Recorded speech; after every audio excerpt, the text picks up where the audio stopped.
नमस्कार दोस्तों, आपका हार्दिक स्वागत है आपके अपने YouTube channel topper classes bye DKS पर। दोस्तों, इस वीडियो में आपको संज्ञा और सर्वनाम का अध्ययन कराने वाला हूँ। दोस्तों, संज्ञा और सर्वनाम आपके माइंड में प्रवेश कर जाएँगे। दोस्तों, इसी प्रकार के क्वेश्चन आप स्वतः करने लगोगे पलक झपकते ही। दोस्तों, निम्न में से किस वाक्य में सर्वनाम का प्रयोग हुआ? तो दोस्तों, इसका जो राइट आंसर है वो हमारा मैं कल दिल्ली जा रहा हूँ। तो 21 प्रकार से दोस्तों मैंने पहचान लिया कि यही इसका उत्तर है और 3 ए गलत है। तो दोस्तों, इसी प्रकार आप भी पहचानने लगोगे, समझने लगोगे क्वेश्चन को और स्वतः ही उत्तर ढूँढ लोगे। तो दोस्तों, सबसे पहले हम संज्ञा और सर्वनाम की परिभाषा के बारे में जान लेते हैं, उसके बाद हम क्वेश्चनों की तरफ बढ़ेंगे। दोस्तों, जैसे कि हमारी संज्ञा की परिभाषा दी गई है। दोस्तों, हमारी जो संज्ञा की परिभाषा दी गई है, किसी व्यक्ति, वस्तु, स्थान, भाव को संज्ञा कहते हैं।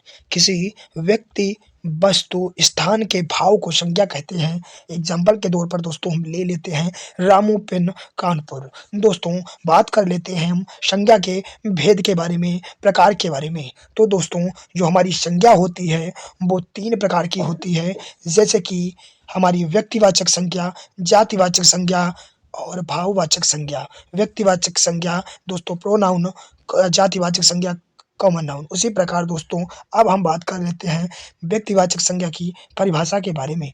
दोस्तों, हमारी व्यक्तिवाचक संज्ञा की परिभाषा किस प्रकार है? दोस्तों, सबसे पहले हम परिभाषा के बारे में जानेंगे। उसी प्रकार जैसे आपको पहले मैंने क्वेश्चन दिखाया था, उसी प्रकार आप स्वयं क्वेश्चन को हल करने लगोगे। दोस्तों, व्यक्तिवाचक संज्ञा की बात कर लेते हैं। व्यक्ति, वस्तु, स्थान का नाम, जिसमें दोस्तों व्यक्ति का स्थान आए, उसे हम व्यक्तिवाचक संज्ञा दोस्तों कहते हैं। उसे दोस्तों व्यक्तिवाचक संज्ञा हम कहते हैं। परिभाषा की दोस्तों बात कर लेते हैं। दोस्तों, एग्ज़ाम्पल की बात कर लेते हैं।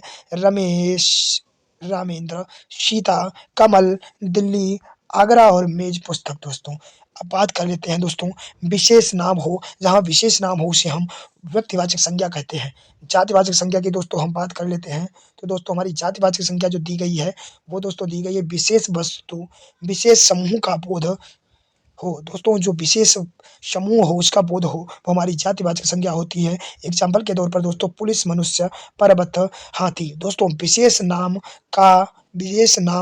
ना हो जिसका विशेष नाम ना हो, उसे हम दोस्तों जातिवाचक संज्ञा कहते हैं। जिसका विशेष नाम हो, उसे हम दोस्तों भाववाचक संज्ञा कहते हैं। दोस्तों, अब बात कर लेते हैं भाववाचक संज्ञा की। दोस्तों, भाववाचक संज्ञा हमारी दी गई है। भाव, किसी भाव, गुण, दशा, स्वभाव का बोध हो, उसे भाववाचक संज्ञा कहते हैं। जिसे हुआ ना जा सके, जिसे छुआ ना जा सके, जिसको हम छू नहीं सकते, उसे सर्वनाम। सर्वनाम का अर्थ सबका नाम। दोस्तों, सबका नाम हमारा सर्वनाम का अर्थ है। दोस्तों, अब बात कर लेते हैं हम पहचानेंगे कैसे कि यह सर्वनाम है। सर्वनाम जैसे कि दोस्तों एग्ज़ाम्पल मैं, तू, तुम, आप, ये दोस्तों हमारे जिस वाक्य में प्रयोग किए जाएँ, तो वो दोस्तों समझ लेना आप कि ये हमारा सर्वनाम है। एग्ज़ाम्पल के तौर पर दोस्तों हम ले लेते हैं। एग्ज़ाम्पल के तौर पर रामू एक अच्छा लड़का है। तो दोस्तों रामू को हमने वाह में बदल दिया, तो हम समझ गए कि यह दोस्तों हमारा सर्वनाम है। दोस्तों, बात कर लेते हैं सर्वनाम के भेद के बारे में। तो दोस्तों, सर्वनाम हमारा मुख्यतः 6 भागों में विभाजित किया गया है।